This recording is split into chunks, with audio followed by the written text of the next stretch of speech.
Hey guys, and welcome through to the Daily Hustle.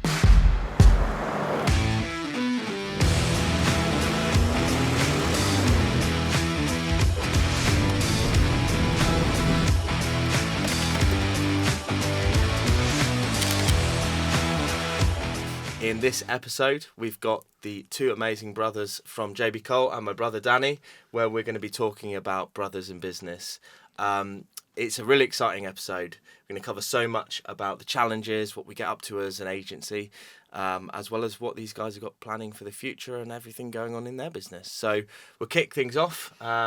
Really welcome to the show. And tell us a little bit about your roles. Starting with me then. Do you need my name? I'm Ollie. So I'm the CTO of JB Cole. We've been together for 12 years. I was always going to be the technical one. Josh was always much more visual. And so I kind of naturally fit into the head of tech within the business. So discussions around what websites we were doing, any applications we were moving on, sites, systems, all of that kind of came through from me because Josh was much more the visual creative, I suppose. So my role in a way has evolved more into oversight and management and architecture of systems and structures rather than actually doing the code all the time. Yeah. But actually, it always started with the code and then it's kind of just progressed from there, really. Yeah, I think with my side, sorry, I was letting Ollie sort of lead with that because otherwise you might not get a word in edgeways for the rest of the podcast, right? That's me, darling. And there's Ollie, our CTO. Nice to meet you, Ollie. Hi. No, but I think, as Ollie says, I think I always came at it from the angle of, the sort of the ideas around the creative and the user experience of systems and system design and that type of thing. That's always been my background and my bag. So when we could go into conversations, it always sort of led with that because while the technical part is the super important part of the whole thing, which is the brains really behind the whole operation, the creative and the experience of things is what the client sees and what the client sort of understands. So I was always able to outline that and kind of talk through that, so that it became very natural that my role would be more user experience and then eventually managing director and more kind of sales focused in terms of my role. So the two have progressed quite naturally along those paths, and now we've got a much better split between the both of us, I think, that is quite clearly defined now, which maybe wasn't so much in the beginning. It's really cool actually because I think the reason we've done this podcast is because it's two brothers on one side of the table, two brothers on the other side. If you're looking at this on YouTube, then you're going to see this, but you're probably on one of our popular Spotify's or apps, Google Apps downloads or something like this. But I think this is really interesting in terms of like that transition of roles because we've kind of had the same, haven't we, Danny? We kind of started out like we talked about just before the podcast, like we were really working on like shoestring budgets and like trying to pull ourselves together, and we were kind of almost doing the same role at the beginning. Yeah, like it was like battling to do the same thing, but that role change came along several years into running the business. And it's kind of necessary, I think. Yeah, absolutely. Treading on each other's shoes. Yeah. I think that's the challenge, isn't it? It's always about getting the split and the balance between the two of you. You know, we are 50-50 shareholders of the company, so there has to be a point at which you go, do you know what, you're going to make those decisions and I'm going to make those, because otherwise you can go round in circles at points. And sorry, I'm moving my hand. We've been strict instructions not to move hands, but I'm a hand mover, guys. So. Do you sit there at night sometimes when you're working and then he's asleep and you go, hey, wait a minute, we're 50% here. Why are you sleeping? That's what we do. I haven't been in the same place as Ollie sleeping for a long time. Just before anyone realised, we are brothers and not husbands. We had very tight budgets back then, so we shared a bed, shared a flat. God, you have to put everything back into the business. So. Just the graft at the start, isn't it? Yeah, completely. Yeah. But yeah, it's been a while since that's happened. So it's hotels now, isn't it? We stay as far apart from each other as we can. Yeah. We've had some very interesting Airbnb experiences. Yeah. So I think one of the big things about like starting a business, it's actually quite hard to find a business partner, isn't it? Mm-hmm. So for us, like it kind of just made sense to. It's a lot easier when you're born with one. Yeah, when you're born with a business partner. Yeah. You just don't know it yet. Hustling from 9 years old, me and Danny selling plant pots from outside our dad's house to washing cars. Yeah. Danny had Dan the man's Car wash. Yeah, I car even wash. had a business card for that. Yeah, Designed I on literally did. Microsoft Paint. What was your journey? The starting journey of it, isn't it? With the business card on the LinkedIn profile. That's it. Yeah. Our journey was quite random, wasn't it? Actually, Yeah. I think I'd started the business in 2008 as a photographer. So my background was in moving image and photography, and I think it was 2010. You sort of joined forces, didn't you? And then that's when we built the business that we see today. It's a completely different business. It was kind of fortuitous timing, really. So I'd been to uni. Josh didn't go to uni, but I think that meant that we ended up in very similar points at that time, despite the age gap. And I think that then helped because I had got dissatisfied with the work I was doing in a company, and decided to go on my own. And I was doing websites on the side to kind of make some money. And then Josh was also there, going, "Well, I don't want to join a company, I'd rather start my own." And so we sat together and were talking and going like, hang on a second, why don't we just do something together? It seems to match, it seems to be a good fit. Obviously there's this thing called tech, which I can do one part of it, you can do the other part. Maybe we can look along those kind of lines. And that's really how it started. It was just that timing of being both available at that time to think about it and go, I don't think at the time we even knew what an agency was, and so we were sort of going, we can do photography and video and web and design and all these things, and it's like this new thing. And actually, the more we sort of looked into it over time, we went, oh, that's what an agency is, right? So we started becoming that, but it was really naive. We had no idea really what we were doing at the time, and apart from we were good at what we did, and so we sort of converged and joined forces, and that was where it all sort of snowballed from, really. So it's really interesting. Back to your point about like the bringing the age gap back down, like to being on the same, being both available at the same time, because that's exactly what happened with us. He failed his course. Well, at you uni. did. I wasn't going to mention. we were never going to talk about that Throw one. me in the deep end. But yeah, when I failed all my GCSEs at school, so I shouldn't probably be proud of that, but I am a little bit because I've been quite successful by having not had GCSEs.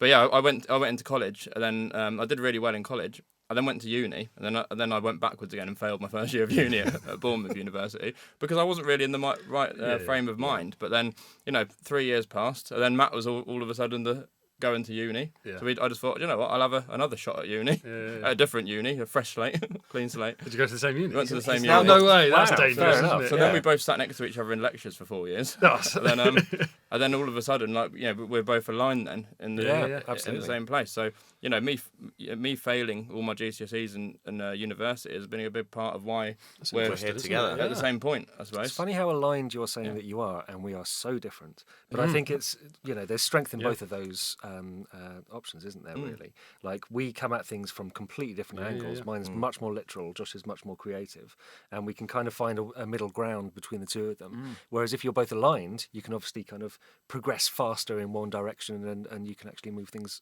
through. I think it's quite it's quite interesting. But also forget about the other direction that you should be taking too, because that's what the common ground that we've got. We are very aligned, and we're very similar in our approach to do things. But that can sometimes be a good thing and a bad thing, because sometimes we can be really good at like the sales and the creative, but then who's looking after the finances? Yeah, sure. Yeah, and I think that's the thing, isn't it? These things happen over time, and they're the things that you end up sort of uncovering as you go. And that's the thing. If you were in a company and you progressed over the years, you'd probably see some of those things. You might not ever have any interaction with them, but you'd probably see them and being part of them. But starting a business, you have to learn everything by doing it, and most of the time by failing on it, right? So like failing on that piece of, that cash flow not being in, or that this, that and the other, or that job not going right, or, and you learn all the mistakes from all the mistakes that you're making, and sometimes through advisory and mentors and all that sort of stuff. But actually, it's just it's a learning curve from the moment you start, isn't it? At that point, and starting a business young is not the easiest thing, but also probably the best time to do it in some ways, because you've got less to lose and more kind of enthusiasm to drive into it, I think, a lot of the time. Exactly. Yeah. Josh, I was going to say, what like you obviously didn't go to uni, right? Like you mentioned. So, what advice would you give to anyone that's listening that's also in that same boat? Because I think like part of this could be really valuable to really inspire someone to go down a route that's similar to what you've done, I guess. Yeah, sure. Yeah, I think there's time and place for it. Absolutely. I'm not a person that would say university isn't the right thing. It's not the right thing for everyone. I agree with that, but I think it's absolutely the right thing for some people, and it's an important part of life. And I'd say that's the bit that I feel like I missed by not going to university. Luckily, I went to see a lot of friends at university, so I travelled the country doing the tours, which was pretty fun. But I didn't get that life experience of uni. So that's the bit that I definitely feel like I missed out on. But in terms of the progression through education and that type of thing, I don't feel I really missed out in terms of what I wanted to do and achieve, because I got the extra years on top of a lot of my friends at the time that were going to university, sort of came out of uni and went into a job they didn't really want to do. So there was a lot of years of their life that wasn't progressing their current careers. And now they're in great careers and the rest of it later on. Whereas I feel like I sort of was able to force my way into the career that I wanted and the job that I wanted. Not saying I want every aspect of it, but certainly, it's sort of my own journey, and it's my own thing. So I think it's really about understanding what is right for you and your current life and what you want to do, but it's not for everyone. So if you don't want to do it, then there's so many other opportunities to go through and to take in life than just going to university. I was one out of, I think there were 150 people in my A-level, sixth form, so I nearly got kicked out of school. Then I went back to the school because they'd just opened a sixth form. By the end of the sixth form, they had opened a position, so I then went to teach the staff at this sixth form, which I nearly got kicked out of the school. It was very awkward at points going in the staff room with people who genuinely didn't even want me in their lessons. God love you all. And we became friends with them over time, right? But it was at that sort of point, I was one person out of 150 in that group that didn't go to university. Yeah. Right? And I was forced at every point to go to the UCAS lessons and go to that. And I was going, I'm not going to go to uni. So why are you pushing me into this thing? And it was this, I had to fight the system that I wasn't going to succumb to going to uni. And that felt, for me, more of the challenge. It was like, no, if you don't do that, you're not going to amount to anything. It's kind of that rhetoric, and you had to fight against it a bit more. So I would say, if you don't want to do it, don't do it. But equally, there's huge value in going.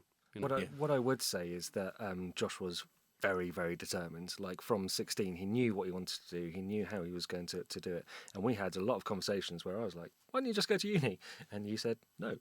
But you knew that you wanted to take the photography side of things. There was a career path and there was a way of doing it. And I think even while I was at uni, I didn't know what I wanted to do. I tried loads of different things. I ran different clubs, did an awful lot, but really didn't have a sense of identity.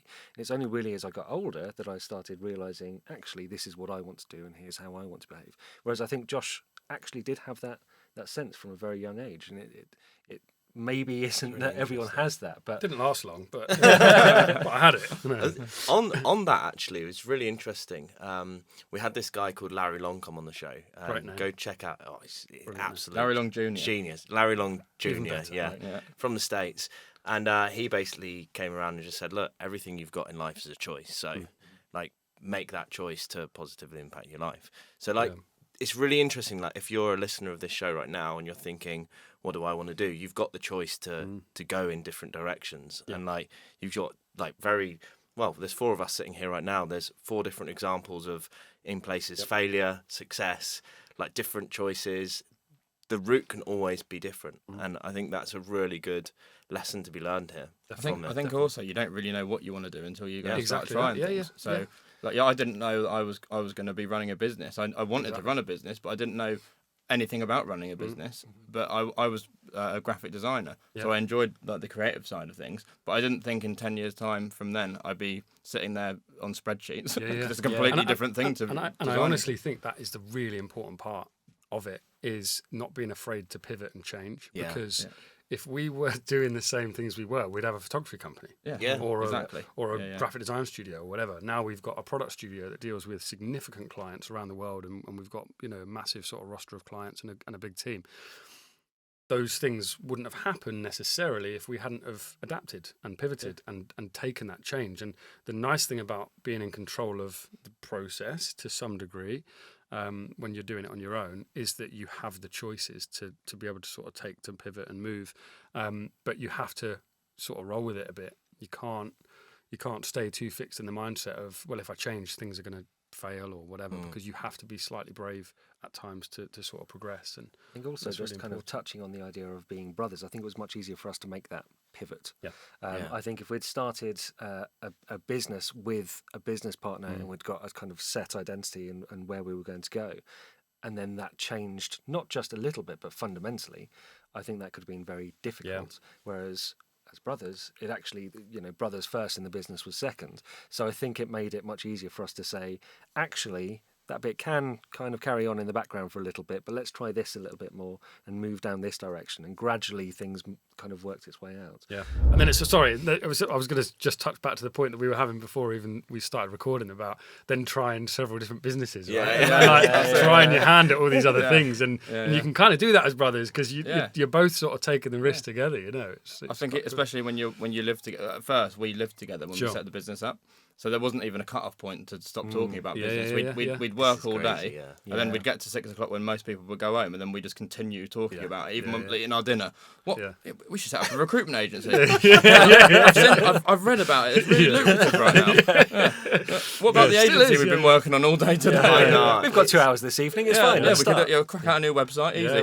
We did as well. Yeah. There was lots of. I think we had a spreadsheet of about 50 ideas, didn't we, at one point that we were going to tackle through, and we were going to, and all of them were multi-million pound ideas. Do you know what I mean? Well, especially you see people in this arena obviously making tens and multiples of millions and billions and things like that, and you just think, right, okay, what are they doing? Well, they're doing that. Let's do that. And it's not necessarily the best way of progressing. I think that's the culture we've built though now, isn't it? Especially online. If you look online, I think the sort of hustle culture is there, and it was prevalent then, even less so, but it sort of took the journey of it, and actually, we sort of all go, we can be multiple business owners and do all that sort of stuff. And actually, it distracts you so much from your core. So much. I do believe in the idea of entrepreneurialism and having more than one revenue stream and that type of thing. But actually, the lessons that we learned along the way were stop distracting yourself with everything because you're not going to gain anything. If you focus and properly dedicate time and nurture things and build a business and do all of that, that's where you'll get the successes. Not these overnight, we're going to fling that up and make millions off of it and all that. And I think you can build different sectors to your business. That it's almost like you're building a new business, but it's in line with what you've already got. So it almost strengthens it as opposed to something completely, deciding you want to set up a fashion brand overnight. Wake up in the morning and start. I'm saying this because it's what we did. It's one of the other ones. Sorry, just dropping it in there. But really, the better thing is for us to be thinking about what other service is actually going to help our clients become more successful. Absolutely. And then thinking about that instead of a random fashion brand. That maybe one day when we're in a position where we can take a bit more of a step back from the business, we can start thinking about that. But right now. You guys are probably similar to us. We've got to have our heads in the business to make sure that it's getting to that point where we can take a step back from it one day. I think the daily hustle is just an example of that, isn't it? Because it's actually like long term. This has got to be another business for us. Hopefully we'll have a book and we'll have lots of different ways of getting it out there. But it's about our lives and our journey and other people's as well. And I think that's something which is really moving as well in this whole process is trying to, if you are going to pivot slightly, keeping it on trend. It's also it's integrated into Circulate. The daily hustle is part of like what we were saying. It's building up our awareness. Very candid. Yes. It is. It's building up our awareness as owners of Circulate essentially. But just getting a bit more information about us, I suppose. I was going to say to you guys, going back on Danny's point of we literally stopped at 6, but then it didn't stop because he would come into my room or I'd go into his room. We'd start talking about all these different ideas and crazy things. What's your level of communication like as brothers? Because we talk a hell of a lot. If you look at my phone log, it's pretty much Danny, Danny, Danny, Danny, Danny, Dad. Danny. Wife. I don't have a wife, but he does. You don't have her in your name as wife, surely. Wifey. Really? Wifey. So she put it in as that, though. Yeah. And she put the hearts in, not me. Yeah, of course. Absolutely. To be fair, we're less so now because we've got so much structure in the company and we've got so many other people that we actually talk to on a daily basis, whereas our departments cross, but they sort of aren't so involved in the day-to-day conversations. But we're in touch and speak through channels probably all day, every day in some ways, don't we? Like Slack and things like that. But actually on the phone is less so now. But in the beginning, we were in the office. Endless. We were in the office every day. We actually moved into London. We moved into central London, one of our offices. Throughout, we've had a lot of offices as well over the years, which was one of the things, right? God. So we moved into the office. But at the time, which was so much fun, is that we had far less responsibility than we do now. We both got kids and had kids at very similar times and all that sort of stuff. But at the time, when we were in London especially, we'd be out. So we'd go into the office 5 days a week pretty much, which seems unheard of now, which is bizarre. 5 days a week, commuting into central London, ridiculously long commute there and back, because it was our business. It was like, we've got to be in central London. And but we were out a lot and we were having fun as well. Do you know what I mean? So we'd actually do things that we enjoyed. Like we were not every evening, but maybe 3 evenings of the week we'd be out and we'd get into all sorts of random, like evenings out and bump into people and then go on these random, and it was fun. Do you know what I mean? Like we had so much fun. So at that time, we were together all the time and we would speak all the time. Whereas now, because of the structures and the change, it's less so, and it's through slightly different formats. But dropping another one in there, we were running comedy nights, so we... that's right. Yeah. No, we did. Were you two the comedy guys?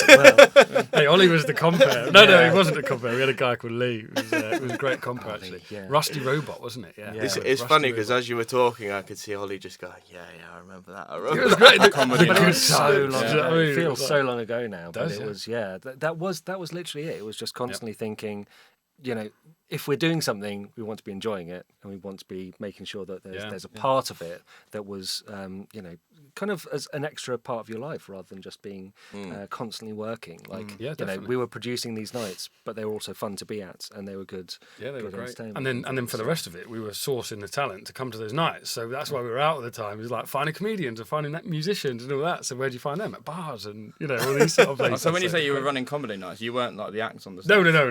That's what I thought you meant then. No. Like digital puns. We were like, no, not like a duo act. A duo act. That would be horrifically cringe now to look back on, isn't it? We got some great YouTube videos. No, we hired in the acts effectively, and then we ran it in these pubs. We did some in Hoxton. We got into we were doing it in Hoxton, in the Underbelly in Hoxton. We'd have 200 people to an event. It was. They weren't tiny little things. They were reasonably decent events. But we had this strange idea that we'd pay our comedians to come along to the nights, and comedians wanted to turn up to be paid. And actually now there's so much that's free, and it's very hard. Sort of stand up and stuff, isn't it? Now, but it was at the time. It was really good fun, and it was just about creating stuff that we enjoyed to do, and those additional little side businesses that we did were often born out of things that we were passionate about and enjoyed. Yeah, that's it. So yeah. It's crazy, isn't it? Time goes fast as well when you're running a business. Like what you guys have pretty much been doing for almost 15 years, right, together. So 12. 12. Oh, is it 2010? Okay, of course, yeah. So Josh started in 2008, yeah. But we sort of joined forces a couple of years later than that. Yeah. So, but it's a long time. I mean, I think nowadays it's just like it's payday again. It's payday again. It's payday again. It's like, okay, that bill that goes out every month that's really big, and it's kind of that you're always just focusing on like the much bigger challenges of running a business, and they become your sort of everyday, process, and they're similar challenges but on a bigger scale, and that is. What's your biggest challenge you're facing at the moment, like with the business? I wouldn't say it's the people in the business, but it's people in general. It's people and personnel and hiring and finding good talent, and not even necessarily retaining good talent, but, just like you're trying to balance scaling and building a business with big clients who have big demands and not necessarily unwarranted, but have big demands and expectations, with people who are you're hiring in to do a job that are being paid well to do this type of work, and it's the balance between the two. You're that kind of conduit in the middle of it, and you're trying to do everything you can to make that brilliant, and you're trying to keep everyone happy all the time, and that is the hardest thing, is keeping everyone happy all the time. And it gets harder when it scales. completely. More challenges, more I suppose sometimes you can, when you start to get heads of departments and things like that in place, it can help out a bit. Definitely, yeah. But I think getting to that you see, it's like a roller coaster, isn't it? You hit a point, you're like, we've made it, and then you scale again, then you go back downhill, and then up again. It's 2 steps forward, 1 step back, Yeah. and it is. I think that's the sort of the approach to it. And it's not to say that you can keep everyone happy all the time. It's not at all, because that's never going to be the case. That's the reality of working with people, and as a service-based business, that people are effectively what we sell, and time is what we sell. It is fundamentally around people, and you have to do the best you can for them. And it's changing the mindset of, it's no longer me that's in control of that, it's me in control of other people being in control of it. And that delegation and responsibility and that sort of chain of command is a hard thing to build in when, again, you don't have any experience of that. I've never worked in a company where you've got big hierarchies or anything like that. And not that we want a big hierarchy, but, flat structures or whatever. We've not got that experience of it. So what we do is we build it based on advice and guidance and reading books and watching YouTube videos and learning and failing and improving. And so, but it's a process that we have to go through, rather than like here's what we do and we're just going to do it, Yeah, that's quite similar to us actually, in terms of like the way we've learned is by failure, I suppose. But you're not going to become good at something unless you at least try it. Yeah. And then if you try it and fail, learn from it and try not to fail again the next time. Yeah. Which again has happened. Fail me once. Well, the thing is with failure as well. I can't remember where I read it. Probably in a book, in a really good book somewhere. Yeah. But you don't fail unless you give up on something. So I think you make a lot of learnings from things, and actually, again, like part of like some of the people that have been on this show are like talk a lot about positivity. So what you can gain out of mistakes or things that go wrong. So I think we're probably quite similar in the fact that we've come from backgrounds where we've had to fail a lot to get to where we're at now, and it's not been perfect, I guess. You're probably in exactly the same position. Gone through growth struggles and trying to keep things afloat, but that's a really cool kind of way to position it, isn't it? Yeah, I think like before the podcast started, we had a quick chat about in terms of marketing yourselves, didn't we? And I think that's probably, if we're talking about failure right now, that's probably been one of our failures as an agency, is not investing into ourselves soon enough, because we're 7 years in and we're just starting to talk about who we are as people running the business. And it's the same with like the Circulate brand. Like we've not, our whole business has been built up around referrals and doing good job for the customers we've got, and then getting more out of that, scaling the accounts. But not once did we really like invest, like actually practice what we're preaching with our own services, investing into our SEO or the the paid media side of things, and we've started doing that over the last year. But I suppose my learning from it is I wish we'd done it sooner, really. Yeah. So what would you say with you guys? What would you say your biggest sort of like failure is that you kind of wish you maybe did a bit sooner? Well, I think it's always easy to be doing things for other people that you're not then doing for yourself, isn't it? And it's something that which kind of comes up fairly constantly when you just think we've got this problem. And it can be eating away at you for quite a long time, and you can be thinking, right, what's going on? And then you step back and look at it and go, that's the solution. And if it had been another client, you'd have gone, why are you doing that? But because it's yourself and your own, and you just think the solution has to be somewhere, you're kind of working through the weeds and things. You never really kind of put the learnings you've made for other clients back into yourself, really, do you? No. So I think that can have quite a significant impact. I think that's quite a challenge to really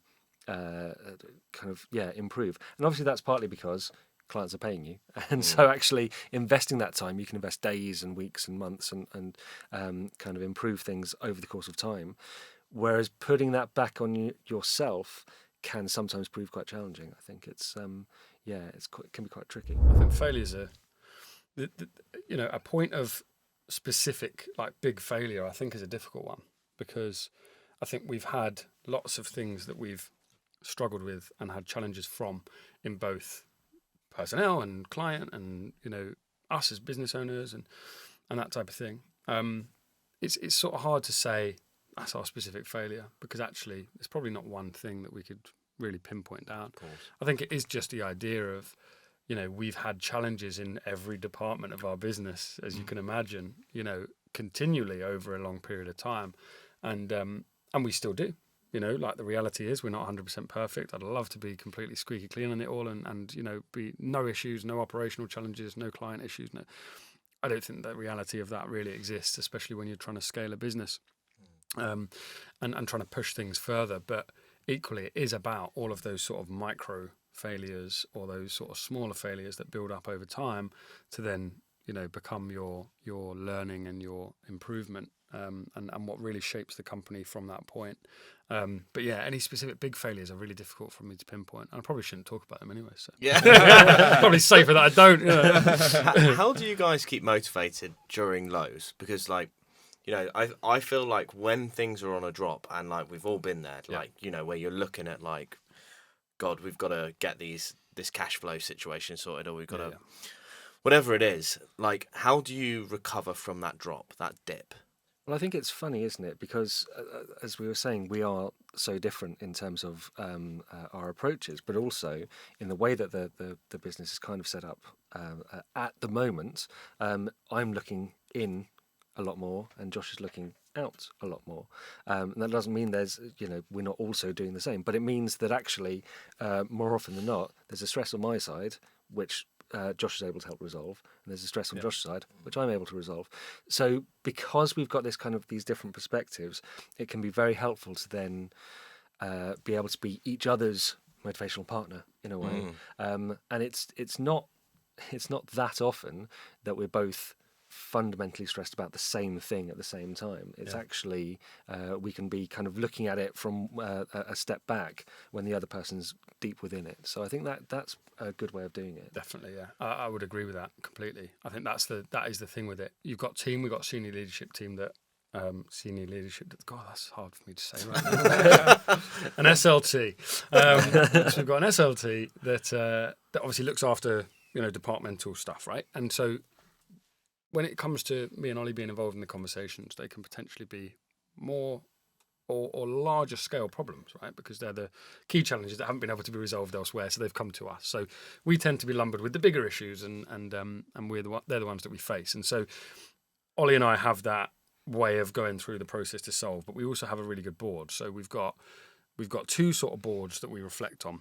One is a fantastic lady, Jess, who has worked with us for years now, who is really our sort of sounding board and sense check-in of day-to-day operational challenges, and we get a really good,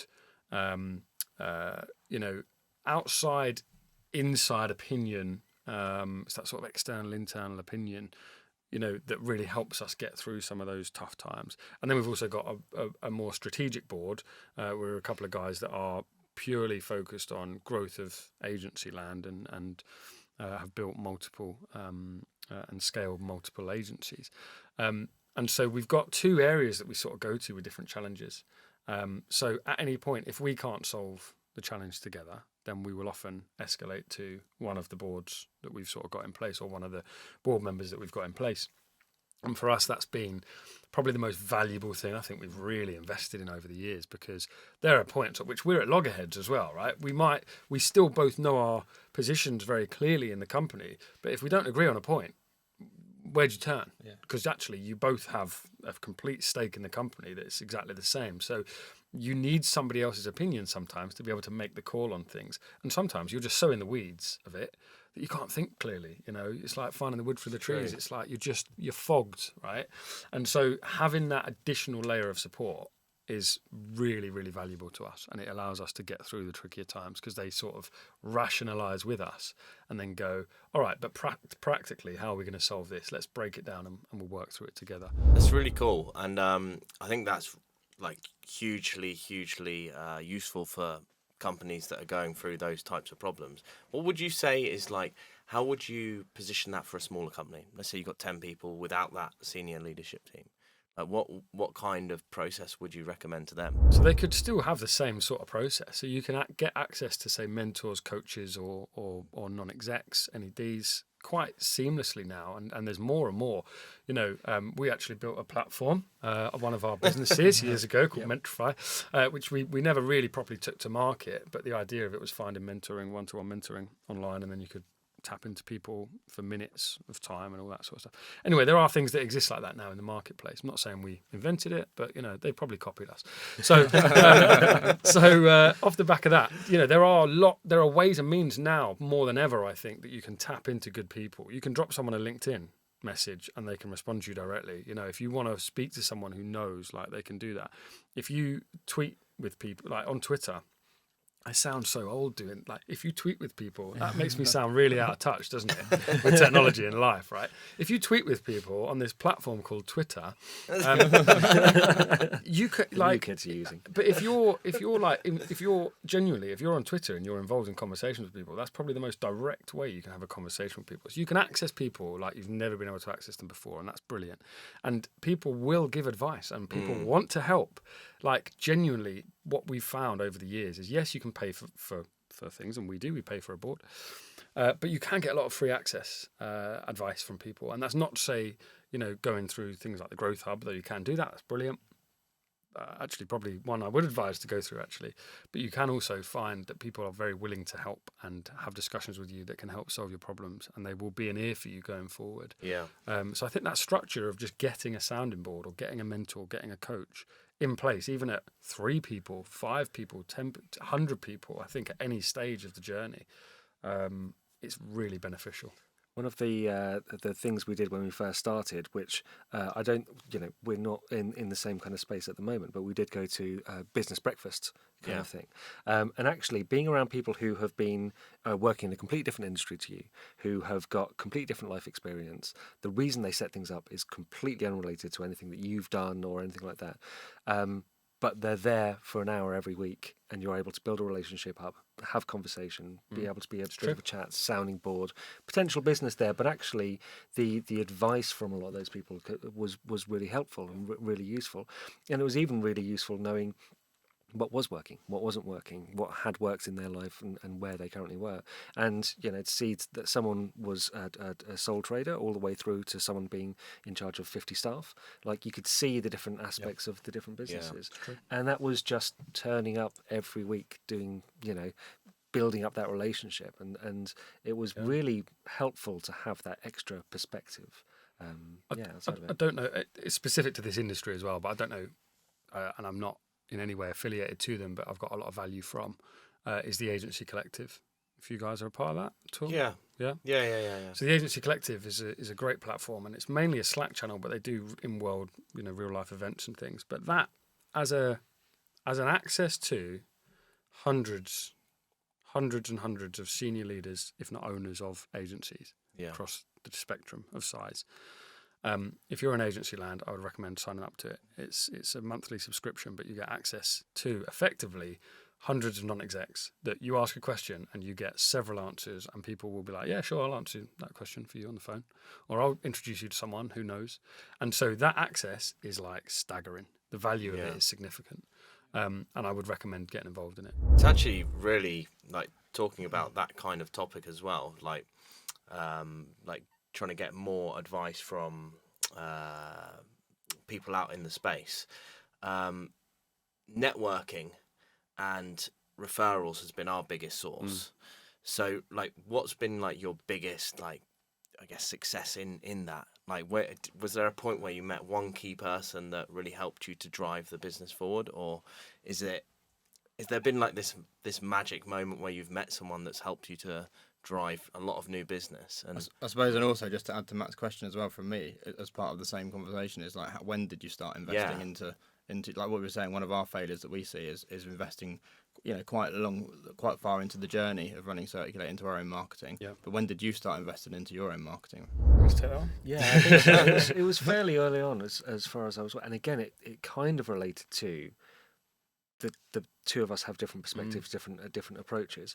And very early on, we were trying to do a holistic approach where it was going to be photography and content and videos and websites and, you know, and then gradually it became more and more of the web tech kind of more systems side of things, and that meant that really that kind of became my part in a way. And then Josh was able to go and sell that in a very loose sense, because he was still very heavily involved. But at the same time, that really kind of helped us say, actually, no, we are going to focus more on the tech.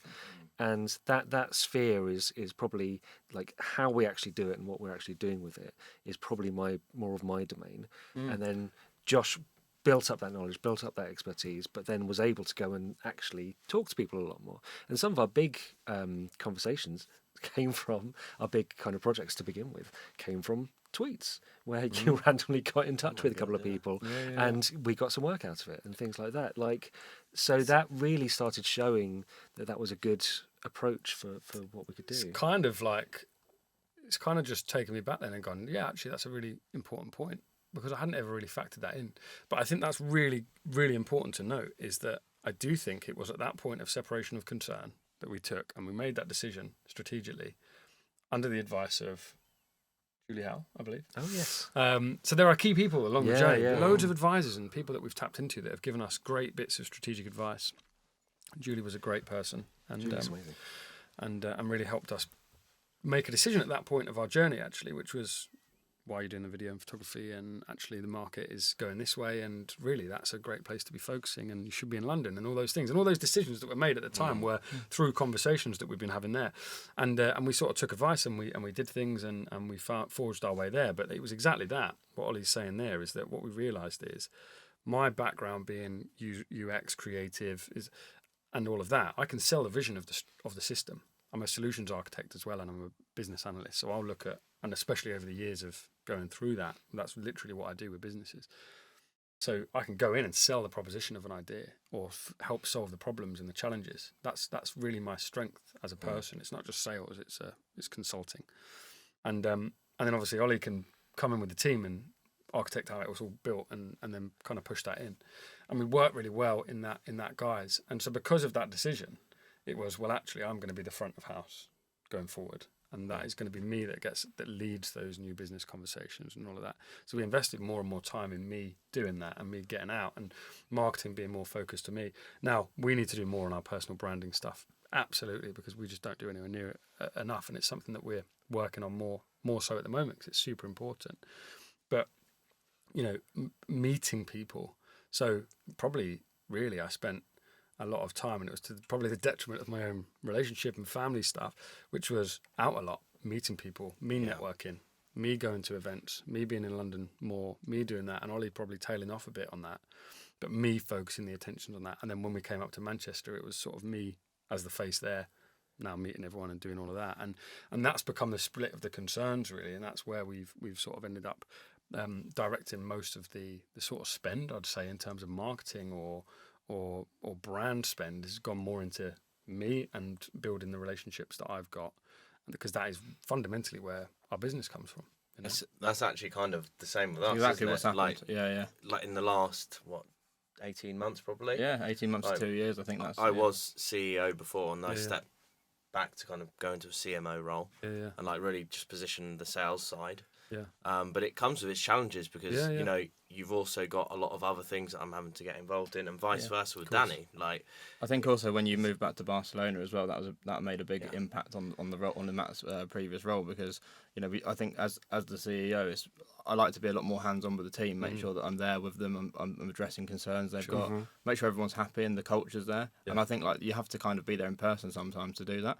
Whereas obviously Matt out in Spain, he's now in the first time I've been back in 4 months. There you go. I'm privileged. But, I mean, you're kind of in the perfect position now, being he isn't like fixed to a location. He can go anywhere. He could travel. If there was an event anywhere in the world, Matt could travel to it without any ties really, and have that flexibility to bring in, to make new relationships with people.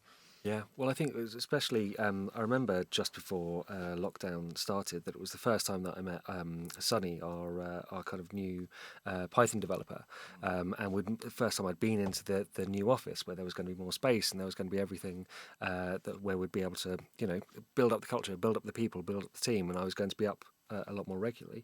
And then the next week everything shut down and lockdown, and so for the best part of a year really I wasn't really able to come up here, apart from for client meetings and things. So actually, and even then that was few and far between. And so it really was very important that Josh was present and physically available and around and things, and that made quite a significant impact, I think. Yeah, definitely. Yeah. It's interesting. It's only since we've had that conversation that it's sort of like that's actually a really pivotal point of our journey, and in terms of making that decision. So I think one of the challenges of running a business with your brother is actually to have that sort of like having the the time and energy to actually invest into figuring out who wants to do what. Yeah. Because like you said, at first, you can both want to do like with me and Matt, we were doing the same thing for years. Like Matt said, it's only been the last couple of years where we've actually sort of gone off in different directions, to actually grow those different areas of the business. Sure. And it's visible as well. Like you see in like in new clients that we get, or new processes. Danny rolled out a shit ton of processes. You have to beep that. Yeah, you have to beep that. No, you don't need to beep that. It's family friendly. But it's really nice actually just seeing, like, you know, two different brothers talking about two different businesses having the same problems and scaling the businesses has been really, really cool here. I think before we kind of end up this podcast, what would be really cool is to discuss culture, because for us, like, culture is like been the biggest driver. So our goal changed very much from revenue and finances to creating the best working environment, and that was done purposely to make sure that we have, you know, the team are really happy. My view is if the team are happy, they're going to get better results. And I guess, like driving the best company culture and winning awards for that is our number one goal. Like, how have you seen your culture kind of evolve over the years from, you know, when it was just you two to now? See, Ollie's like sitting down for a while. Yeah, it's changed. It's definitely changed, isn't it? I mean, it's a significant change because obviously we started out with just the two of us, and our sisters worked with us for about 10 years, which is crazy. So it's a full family business, you know. And but yeah, the culture has changed a lot, and obviously COVID did have a big impact on that. We always had hybrid working, probably from when we first started the business. Hybrid was always our thing, is that you don't want to be in the office all the time. You don't want to be out of the office all the time. It doesn't work either way. Too much is not good, you know. And so we always went down that route. Now, when COVID came, it sort of forced everyone into fully remote, and you saw the challenges that brings. And yes, there were other pressures in life on it. But for us now, it's about really rebuilding that, you know, that culture of team and morale and all of the rest of it that sort of goes into that. Because to create an office environment and a work environment and a good culture, actually you do need face-to-face time, I feel. You know, I know you can do it all online, and people will shoot me down and say, yeah, no, you can do it, Josh. I've written books about this stuff. All right, fine. But in my opinion, my humble view is you have to have face-to-face time with people to really build rapport and relationships. And without that, it's really challenging. So it's about really reinvesting in that. It's something that we're doing heavily as well. You know, we've got a big investment of making sure the team are well looked after, and that the office environment is a good environment for them, and that, you know, we're de-stressing from workloads and we're giving more time off, and we're encouraging time off and doing all of those things that we know are going to be really beneficial for our team.